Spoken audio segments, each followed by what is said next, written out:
আমার ফিশার টাক হয়েছে, মানে জিভে ফাটল আসছে, তো ঝাল খেতে পারছি না। এই জন্যে আজকে মুরগি রান্না করা হচ্ছে মরিচ ছাড়া। মরিচ আর গুঁড়া মরিচ ছাড়া সব দিচ্ছি আজকের মুরগিতে। আজকের মুরগির একটা স্পেশাল বিষয় হচ্ছে, আজকের মুরগিটা হচ্ছে ব্ল্যাক, কালো মুরগি। দেখেন, কালো মুরগি খাইছেন কখনো? মুরগিটা কিন্তু কালো না, মুরগিটা একেবারে ধবধবে সাদা, সিল্কি মুরগি। সেই সিল্কি মুরগির সাদা মুরগি, কিন্তু মুরগিটা ইয়ে করার পরে, কাটার পরে এটা বেরিয়েছে কালো, চামড়াটা কালো, আর চামড়ার ভেতরে মাংসটা সাদা। সো এই মুরগিটা আজকে প্রসেস অ্যান্ড কুকড হচ্ছে, তামান্না করছে।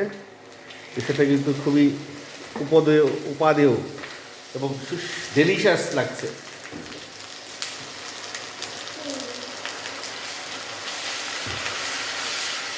মরিচ ছাড়া খাবো আজকে চিকেন।